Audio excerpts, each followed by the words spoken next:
Good afternoon. Good afternoon, everyone. It is Thursday. No, it isn't. It's Tuesday. Thursday is Thanksgiving and it's coming up, so I'm discombobulated. It is Tuesday. It is 4 p.m. ET, and I am Hank Phillippi Ryan, your host of today's Crime Time on A Mighty Blaze. And we are so pleased that you have found us here today. I'm the USA Today bestselling author of 15 going on 16 novels of suspense. My current novel is One Wrong Word, and my newest, which will be called All This Could Be Yours, comes out next September, and we will hear about that when the time comes. Two things on the agenda today. First, we're going to be talking to the fabulous David Freed, whose new Deep Fury comes out next week.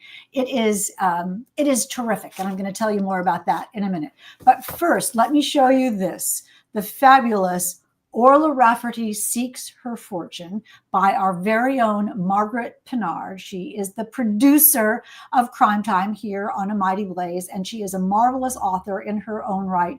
And this gorgeous, look how gorgeous, Orla Rafferty Seeks Her Fortune, gorgeous, gorgeous historical fiction is available. It's for pre-order now, and it comes out on Saturday. So you all do not miss this. I don't want you to miss Orla Rafferty Seeks Her Fortune by our very own darling blazer, Margaret Pinard. So do not miss that. I've got this. You can't have this one.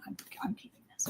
But today we are focusing on the fantastic David Freed, and I am so thrilled and delighted and honored to introduce him to you. This book, Deep Fury, comes out December 17th from Blackstone. And if you don't know David Freed, I am telling you, you should. He is a marvelous writer and a captivating storyteller. This is a terrific mystery. It's sort of a combination, now go with me here, of Robert B. Parker meets Top Gun, meets Carl Hyacin, meets Nelson DeMille. And if you think that cannot be true, with a dog and a cat, so, and a funny landlady, and a cool girlfriend. So, and he's an assassin. So, and a flight instructor. So there you have it. And you will love it. So trust me on this. David, welcome. Thank you. I feel funny about my weird description of your book. How would you describe your series? Eclectic, I suppose. I'm not sure that that my Cordell Logan series fits into any sort of specific pigeonhole when it comes to mystery thrillers. I think my emphasis is on the caliber of the writing and humor, and trying to create characters that are three-dimensional and memorable. I don't include a great deal of overt gore. I saw enough of that as a newspaper reporter that I really don't want to incorporate that in my prose. So my ambition when I set out to write Deep Fury and the books that preceded it, really nothing more than I want people to be engaged and to have a good time and go along for the ride, and keep turning pages. Yeah, and certainly they do. And I can tell you all that this is book 7. And I will confess, because it's just us, that I had not read book 1 through 6, and I have already ordered them because they are irresistible, and you will have no trouble starting with book 7. So any way you want to read these, just do that. But I urge you, you're all Crime Time fans. You all love crime fiction, and every single one of you will love these books. And let me just tell you, if you are new to Crime Time, welcome, welcome, welcome. You have picked a marvelous day to join us here. We come to you every Tuesday at 4 p.m. ET, and sometimes additionally 3 p.m. ET. Crime Time is part of A Mighty Blaze, which was started at the beginning of the pandemic by the powerhouse duo of Caroline Levitt and Jenna Blum, to keep us all reading and keep us all chatting about books and keep us all in a community of people who love books and love writing and love reading. And we hope to introduce you to some of your favorite authors, and also maybe to some of your new favorite authors. And that is why we are here today. Let me tell you a little bit quickly about our author for today. David alluded to a little bit of this, but formally, let me tell you, David Freed is an instrument-rated pilot, produced Hollywood screenwriter, and a former staff writer for the LA Times. He was a finalist for the Pulitzer Prize Gold Medal for Community Service, the highest award in American journalism, and shared in a Pulitzer for the newspaper's coverage of the Rodney King riots. David reported from Kuwait, Saudi Arabia, and Iraq during Operation Desert Storm. He later worked as a contractor for the CIA and Defense Intelligence Agency. He holds a master's degree from Harvard University and teaches creative writing at Harvard's Extension School. He lives in Santa Barbara, California. And I have to say, David, we've done hundreds of crime times, and I can tell you that, as Shannon Hansen says, we have never had a bio quite like that. We have never had a bio quite like that. Why did you turn to writing after that incredible career? Why did you turn to writing fiction? I think it was largely because I had sort of run the gamut of other forms of writing. I mean, I've sort of combined a lot of different endeavors all in sort of concurrently. So when I left newspapers, my ambition was to be a screenwriter, and I was fortunate in that I wrote a spec script that sold at auction to 20th Century Fox. And I spent the next 10 years doing that. And what I learned in the process, I really learned a lot about story as a screenwriter. I also learned too that it's an absolute miracle when a movie gets made, and it's an absolute miracle when your draft of a screenplay actually comes to fruition. Typically, it's like when you're hired to write a screenplay, it goes through various iterations with other writers, such that when it ultimately, if miraculously it does appear on screen, oftentimes it's not your work. Your name might be attached to it, but really the story has changed substantially from conception to actually execution. So, to sort of the long-winded answer to your question is, I wanted to write. When you're a writer, when you're a screenwriter and you sign a contract, it literally says the author of that screenplay is the studio or the production company or the television network that you write for. And ultimately, you get paid a lot of money to do it. But ultimately, I just came to the realization that what was most important for me was I wanted to write something that, for better or for worse, had my name on it. And it's like, if you like it, it's because I threw my all into it. If you don't like it, it's because I threw my all into it.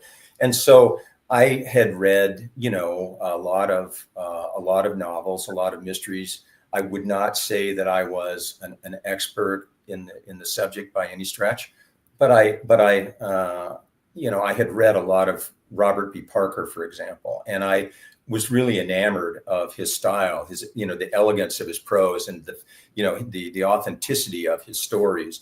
And so I thought to myself, famous last words, how hard could this be? I can write one of these. And I set off to do it. And I realized very quickly, that I'm no Robert B. Parker, but he was someone that I could aspire to try to be, or to come close to being. And so I wanted to write something that I wanted to read. And I wanted to write something that I felt that I brought a patina of authenticity to, that I knew something about. So if you read my books, there's a fair amount of aviation involved in them. There is some military stuff involved. There's some police procedural stuff involved. There's a really dumb cat named Kitty, who may be the only character in anything that I've ever written that actually is predicated on a real being. We actually once did have a cat named Kitty. But the bottom line is, I just want people to have a good time when they read my stuff.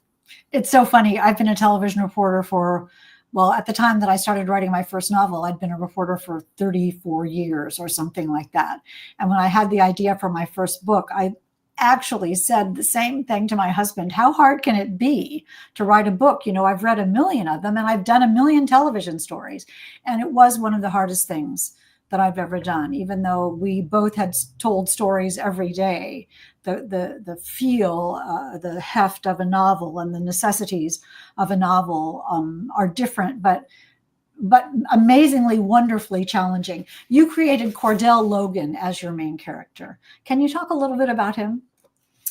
Well, I would say that I would offer up this anecdote. When my first book was published, And the box from UPS landed on my porch, and I look what I did. I wrote this. I gave copies to my kids, and I gave copies to my wife and everybody I could think of. And everybody came back fairly quickly with these great, this was great. You did a great job, blah, blah, blah. I didn't hear anything from my daughter, and weeks went by and nothing. And finally I said to my wife, has Rachel read my book yet? And she said, yeah, she has. And she's having a difficult time getting through it because she's not quite sure how much of this is you versus how much of this is somebody who you want to be. So, I suppose that, somebody once said that every character ever conceived by every author who ever lived was in one form or another, some predicate of the author themselves. And I'm inclined to agree. So, Cordell Logan he's a pilot, and I'm a pilot. He's worked in the intelligence community. I've worked in the intelligence community. He's kind of a smart ass, for lack of a better description. And some people would accuse me of being that as well. But the great thing about writing fiction, one of the great things about writing fiction is your characters, you get to do things vicariously through your characters that you in your right mind would never do. And so, Logan does a lot of things. He's had a very violent past, and he has sort of embraced Buddhism. He flirts with Buddhism as a means to try to counter his violent impulses. And, there's some autobiographical components there, I would argue. But when I write him, I feel like he's part of me, and I am part of him. But again, he does things that I never would envision doing in a million years. And I don't go around beating up people, for example. Well, and I know you wouldn't tell us if you were a trained CIA assassin. I know you. No, I wasn't, but I did work in that community, and I did get, and it was really sort of antithetical to being a journalist, because as a journalist, it was like you'd have the door figuratively slammed in your face if you were trying to get information from those sort of circles. When I ultimately got a security clearance and I went to work for some of these entities, it was like, come on in, and here's the family jewels. And I still have a hard time reconciling myself to that, because it just seemed like I wanted to say, hey, you guys, I have a journalistic background, and, do you really want to show me these things? On the other hand, it was like I was no longer a journalist, so they were comfortable doing that. Yeah, it is an interesting balance of the world. And we have a lot of people who are coming in today. Katie is saying exactly what we were talking about. Do you see yourself in any of the characters? And Emily is here, and O'Shannon Hansen is here, and Susie is here. So many. Renee is here. That is wonderful to see you all. Welcome, welcome, welcome. And I want to make sure that you know that David is giving away a copy of Deep Fury to one lucky commenter. Not this one. I am keeping this one for myself, you all. But anyone who leaves a question or a comment, we will spin the wheel of fun at the end of the show and see who will win. So if you want to hear more about what happened to David in Hollywood, or how he came up with his story, or how he writes, or how he does his research, just put that in the questions, and we will get to them at the end of the show, and then we will spin the wheel of fun. So, but Cordell Logan, as the catalyst for a series, did you expect that the book would be a series when you wrote the first one? Did you set it up that way? Not really. I mean, honestly, I was so ignorant. I just thought literally it was like, how hard could this be? That was sort of those were sort of my marching orders, and it was just famous last words. So I didn't really envision the idea that down the road I would write, now I would now be on book 7. It was just something that I thought, the idea came to me. I thought, well, okay, well, we'll write what you know. And the idea came to me. It was like, what if you had a guy who his wife left him, and some years later she comes to him and asks him to help investigate the murder of the man she left him for. That essentially is the crux of Flatspin, which was the first book. And so it was sort of using that sort of overlay. Don't ask me where I came up with the idea, because I only have one wife. I've never been divorced, but that was sort of the germinal notion of the book. And then on top of that, I thought, okay, well, now I need to come up with a protagonist. And so I just started, in a manner of speaking, just started throwing in things that would like comprise this individual. So it was like, okay, well, he's a pilot, and he worked for the intelligence agency, and he's kind of a smart ass, and and things that I knew. And just to make the process easier, I'm all about trying to make the writing process as easy as I can possibly make it, because to do it well, it's so hard. It is so hard. So I don't know. I don't know if that answers your question. Well, it's interesting because it is the hardest thing you could possibly do. And I'm thinking, as I'm hearing you talk, I'm wondering if there was a moment where, as you were writing Cordell Logan, you realized that he was not you, that you were writing fiction, that you were making up a wholly imaginary, essentially, person. Did he begin to become himself more than your alter ego at some point? Yeah. Yes. And that was surprising to me, because I mean, as I'm sure you've experienced yourself, it's like when your characters start talking to you and they take on lives of their own, the story exponentially expands into universes that you didn't even anticipate. So yeah, absolutely. I mean, I started out, I'm an outliner. I need to have a roadmap in front of me. And what I discovered was, so I wrote an outline for that first book. And when Cordell started talking to me and he started morphing in directions that I did not anticipate, the story took, surprising and, in some cases really satisfying turns. So yeah, I mean, I am not Cordell Logan. There may be elements of Cordell Logan that I share, but I'm absolutely not Cordell Logan. Where did his name come from?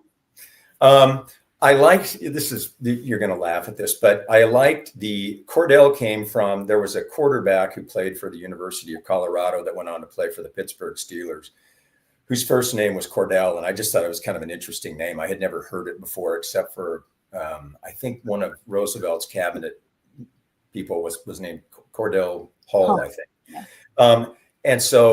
And Logan came from a guy that I worked with early in my journalism career. I worked at the Rocky Mountain News in Denver, and there was the outdoor writer at the Rocky Mountain News. This guy, if you can believe it, got paid to drive around all over the West and go hunting and go fishing and then write about it. His name was Bill Logan, and this guy, he'd been like a hero at Omaha Beach. He'd gotten wounded at Omaha Beach, and he was one of these just sort of larger than life guys that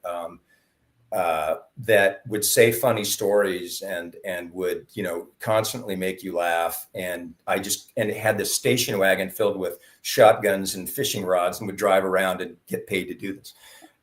There's no correlation to the character. And I know it doesn't make any sense, but I just thought, yeah, Cordell Logan, I kind of like that name. It's got a nice ring. It's interesting when you get the right name. It just fits the person, and the person sort of sits up and takes on a personality because you've named him correctly. We're talking about Deep Fury by David Fried. And David, I won't give anything away, but I don't think I'm making too much of it, that you are very clever with naming things and people in this book. It's funny throughout, subtly funny throughout, and also incredibly character driven. The characters who populate Cordell's world are memorable and unique. Can you talk a little bit about a few of the ones who are in Deep Fury? Yeah, sort of the one of the underlying notions behind the book was, I was really intrigued with the idea of what happens when you think you know somebody and it turns out that they have an alter ego or they have a past that you were wholly unaware of. How does that affect your relationship with them today? And so I don't think I'm giving anything away here. The book starts off with the death of Logan's former wingman. Logan flew A-10 Thunderbolts, Warthogs during Desert Storm, close air support jets. And his wingman Pete Hostetler, was saved his life at one point. And then ultimately they just sort of parted company. And Hostetler wound up getting into things that I won't get into here. You'll have to read the book.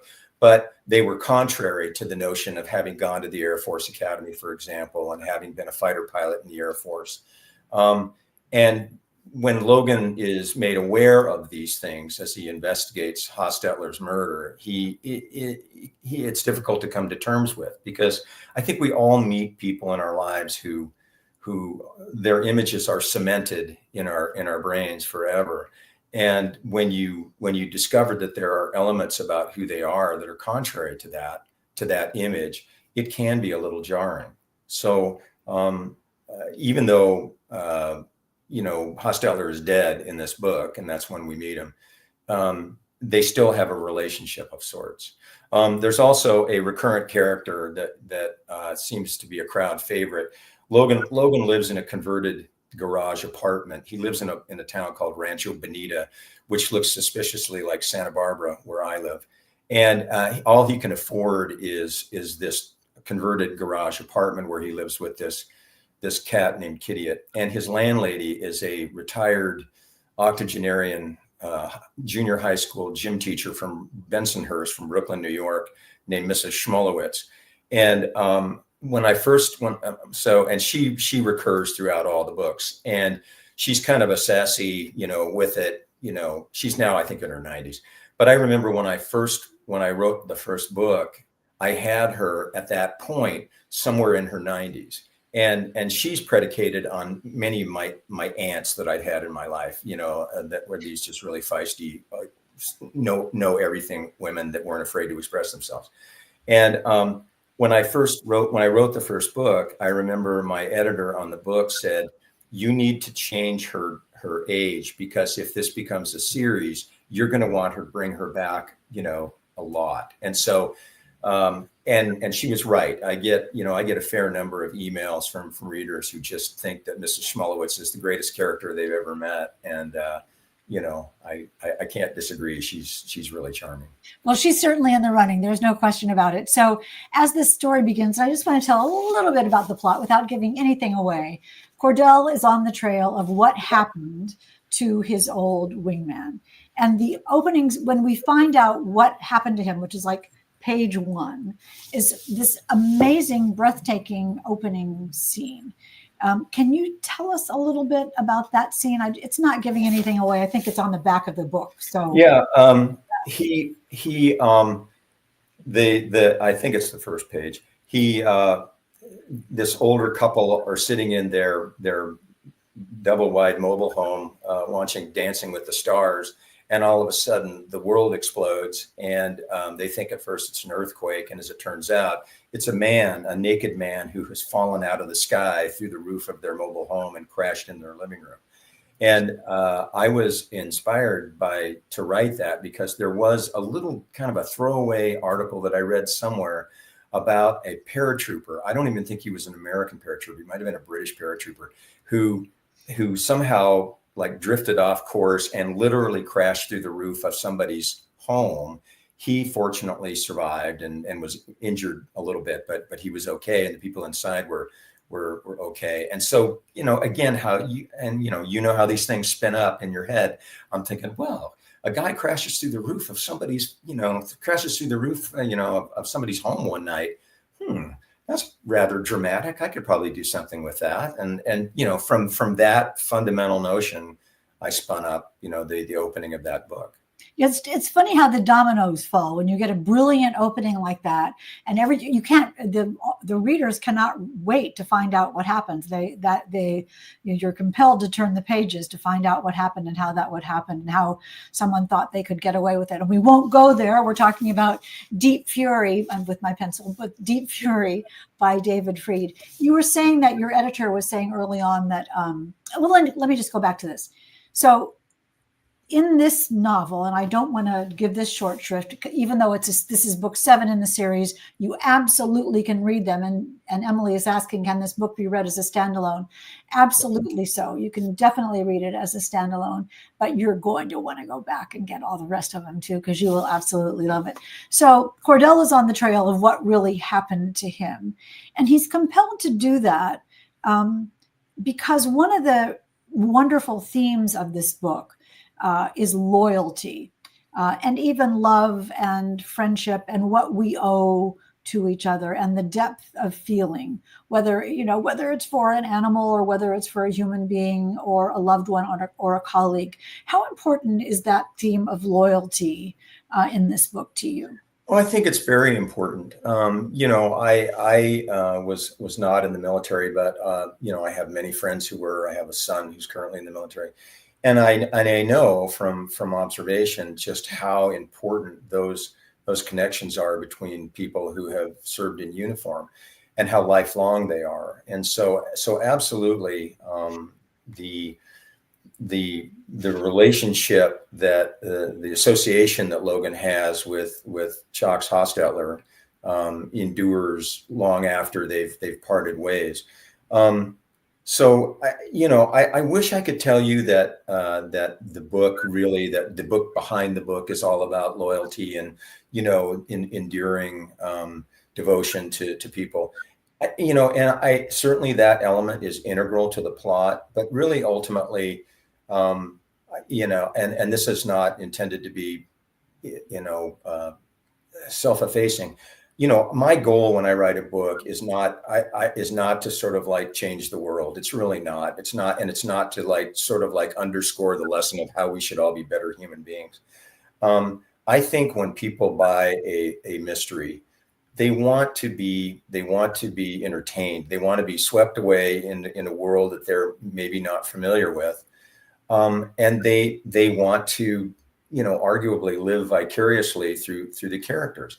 And that simply is that's my simple ambition. It's not to explore, the broad confines of the human condition or what have you. I just want to tell a good story. Yeah, and I hear you. I hear you totally. And I think that's one of the things that makes your books be so good. Again, we're talking about Deep Fury by David Fried, because in a truly good story, a truly good story like these are entertaining and they are page turners, and we can't wait to find out what happens. But we also want to keep reading a little bit more slowly because the writing is beautiful. It's funny, it's wry, it's fast at some point and poetic at other points, and you can't help it, but there are themes that emerge of their friendship, of Cordell's relationship with his girlfriend or woman friend or whatever we're calling her, and his animals and his other friends and his landlady, and how he almost can't help it but be such a good guy, even though he knows he has some flaws. And that's what comes through. Isn't that all part of storytelling? I think it absolutely is. And, again, I have to refer to my experience as a screenwriter. The first screenplay that I wrote, which again, I was fortunate to sell to a major studio, it was a really kind of a dumb action movie. I had written another screenplay that I thought was a very redemptive, heartwarming family drama that got turned down by the studios. And so almost in spite, I wrote this in the span of, I think it took me 2 or 3 weeks to write this ridiculous screenplay. And the next thing you know, I had 2 studios bidding on it. The characters in that screenplay were incredibly thin. They were almost cardboardish and almost cartoonish. And when I began the development process, excuse me, for that screenplay, the consistent notes I got back from the development executives were the characters are too complex. This is an action movie. We don't need them to be this complex. And so I'm like, well, okay, I'm getting paid a lot of money. So with every draft, the characters became more and more thin. So the point being that when I ultimately decided, okay, I'm going to write a novel and the characters are going to be mine for better or for worse, I want them to be multidimensional. Like all of us, we all are, an amalgam of good and bad and funny and not funny. And, poignant and sometimes insensitive. And so, I think it's safe to say that Logan embodies all of those, those virtues or lack thereof. I mean, it's interesting because there are points in this book, and again, we're talking about Deep Fury by David Fried. And yes, this is book 7, but yes, it doesn't matter. They're all written as gorgeous, wonderful standalones. There are moments when I gasp, they're so tense. There's so much tension. And sometimes I just laughed out loud, especially at Cordell's really witty and wry reactions to danger, which make him absolutely wonderful. But I do think that one of the things that we understand fully in this novel are people's motivations. What is behind the decisions that they make? And that is another thing that makes this so much fun to read. How important is that to you, motivation? To explain the characters' motivations? I think it's, I think it's absolutely essential because an astute reader is going to look at your characters and they're going to say, what makes this character do that? If they're, if they do things that are contrary to what their skill set is, for example, or what their history is, it doesn't make sense. And I'm all about trying to achieve verisimilitude in my stories. I want to stretch the envelope, certainly, but my goal is to write stories that in one fashion or another are believable. And how many stories have we read where suddenly a character does something that it's like, wait a minute, did we read anything prior to that would justify why they're, able to leap tall buildings with a single bound? So yeah, I think motivation and a character's motivation and the reader's understanding of that motivation are vital to the execution of any good story. Or they do something that we just think that is so stupid. Why would you do that?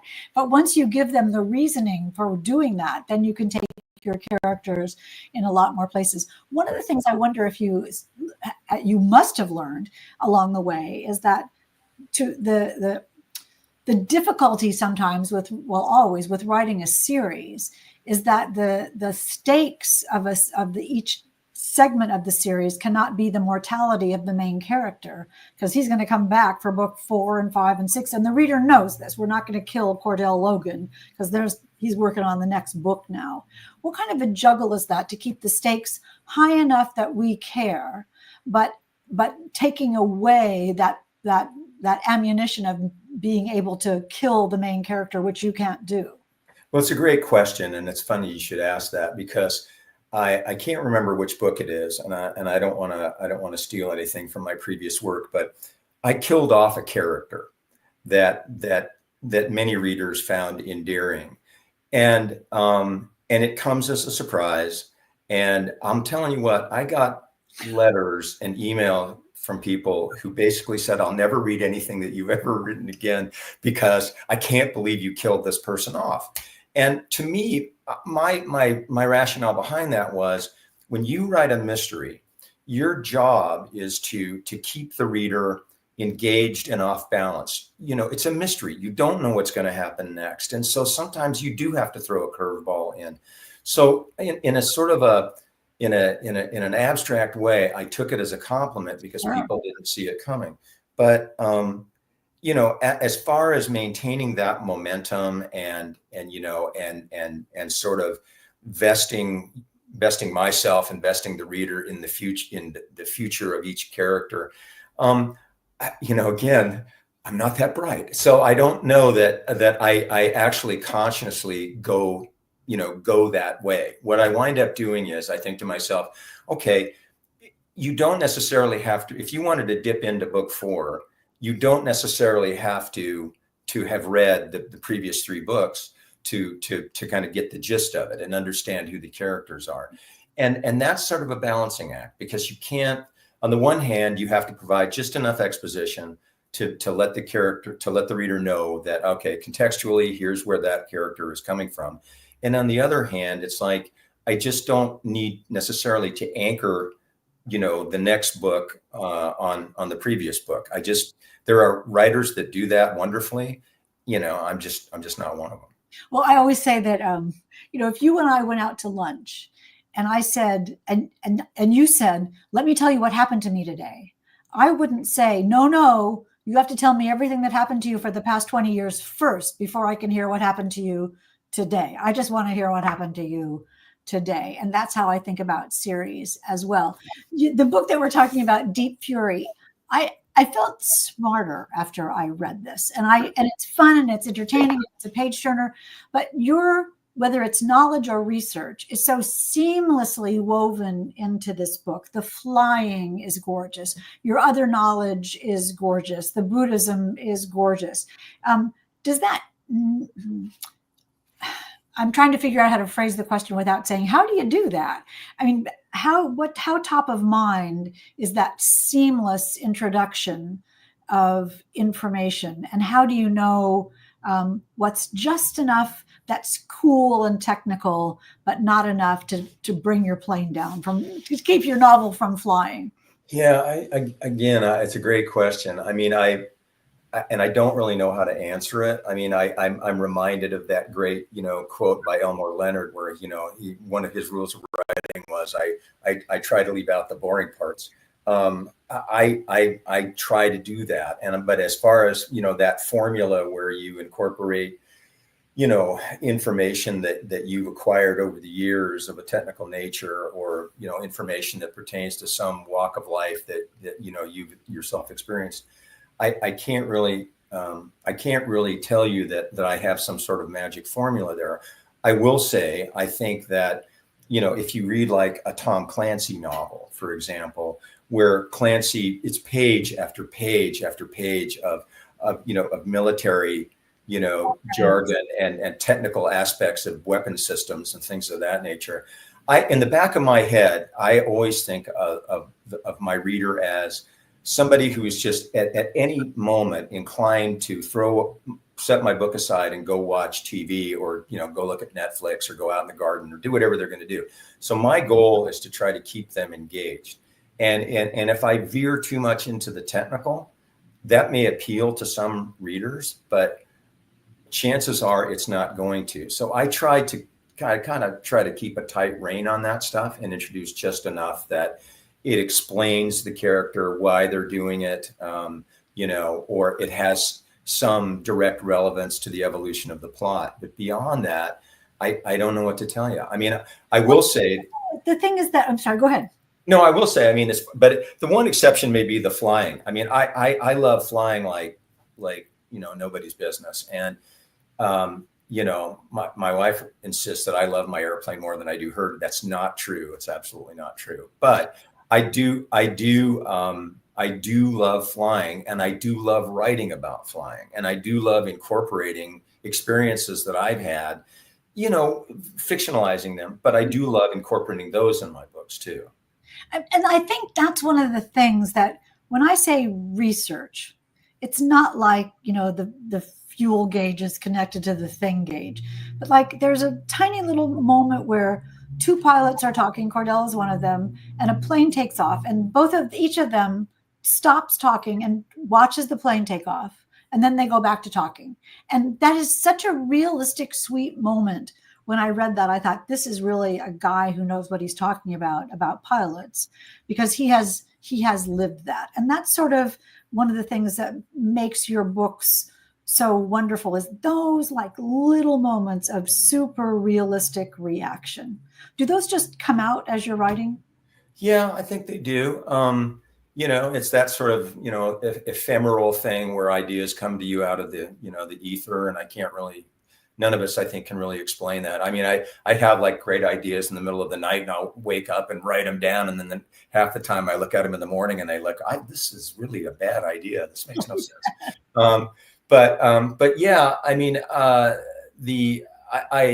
far as the flying stuff is concerned, I think one of the greatest compliments that I've gotten from readers typically are from pilots who say, yeah, you got this right. Yeah. You depicted this right. Because, I think as a journalist, as a general assignment reporter, for example, you're expected to become sort of a lay expert in something, and you report this. And almost always, it seems, if you don't have a deep understanding of that subject, people are going to take you to task after the fact, and they're going to say, this isn't right. So when I do get it right, and I do pass muster with people who do have that kind of expertise.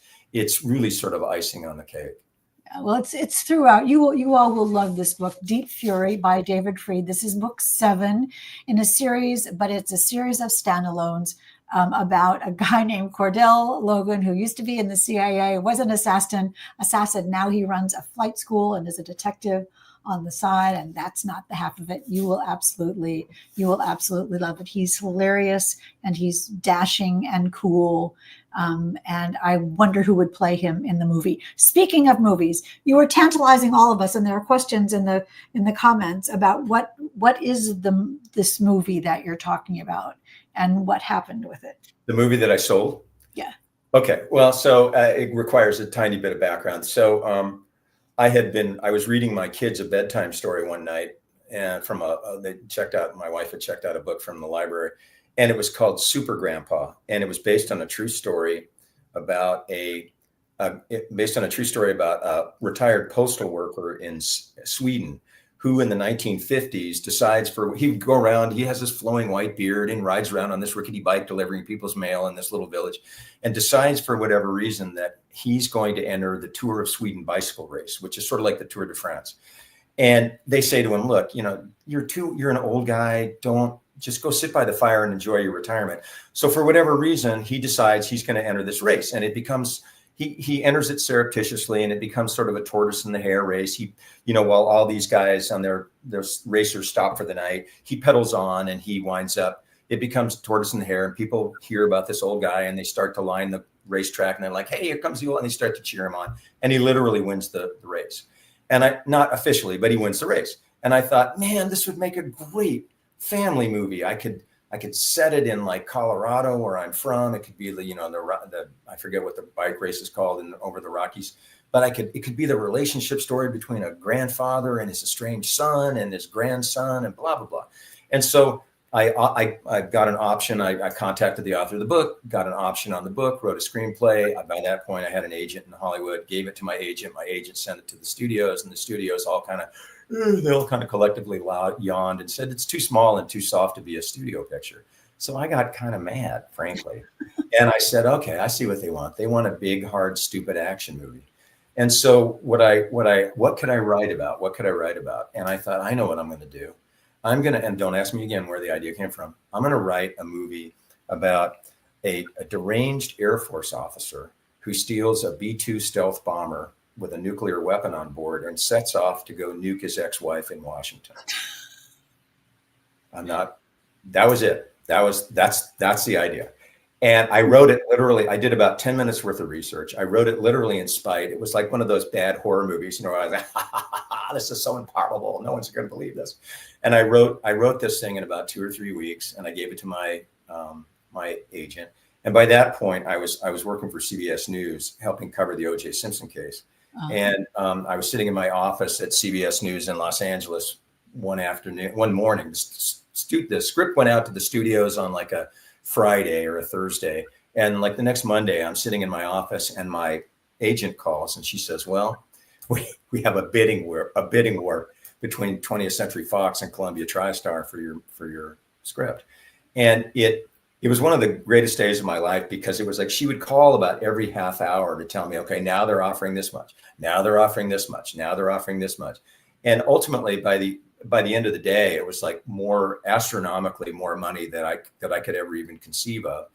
And I accepted the deal from 20th Century Fox. And then what ensued was several months of, as I alluded to earlier, rewriting this thing to the specifications of the guy who they wanted to direct the movie.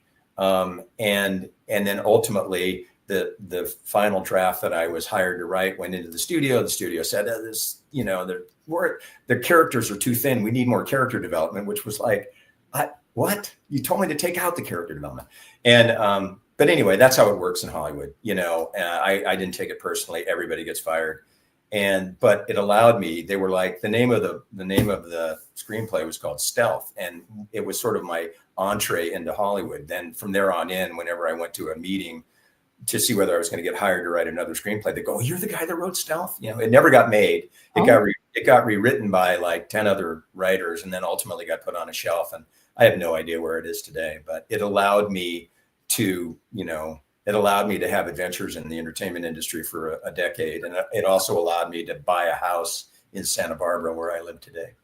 That is the greatest story ever, and well told. I keep thinking Stealth on the Shelf now. That is the holiday season. It'll come out.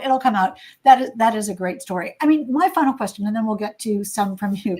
Super Grandpa people are asking, what is the name of the title of the movie about the grandpa, of the book about the grandpa? It was the book. The book is, you could find it, I think, on like Amazon. I think it's still in print, though I'm not sure. The book was called Super Grandpa, and the screenplay that I wrote was called Super Gramps. I like both of them. There's the one little aside on that too. Was kind of funny. Was the script did go out to several actors to see if they wanted to attach themselves to it. And the one thing that I remember was it went to, among other actors, Robert Duvall, who decided at that point, and this is several years ago, but he decided he wanted to play younger. He didn't want to play an old man. It's like, dude, you are an old man. But anyway. Exactly. Well, we'll see. Are you going to get Cordell into Hollywood? Have you done that in one of your books already? I have not. I have to be honest and tell you that it was like by the time I parted company with the entertainment industry, I didn't want to have anything to do with it ever again. It was like, there's a reason why they call it, the city of broken dreams. It's like I had a few movies that got produced, nothing worth noting. The ones that I put my all into that I thought had, some sort of socially redemptive value, those were the ones that never went anywhere. And the stuff that I actually had no interest in writing, but wrote nonetheless, those were the ones that people, oh, this is great, So I have had, over the years, I've had a number of, conversations and a few lunches with Hollywood types to talk about it. The one I'm gonna leave out names, but I went to have lunch once with a fairly prominent director, and his assistant called up to arrange the lunch, and I went to the lunch, and it was very clear that he hadn't read any of the books, but that his assistant had, and he said, and this was just typical Hollywood, and he said, "Goes, tell me what these books are about again," and I explained it to him, and then he said, he goes, I don't know about small planes. I'm afraid of planes. And I'm thinking, why did I come to this lunch? I don't know.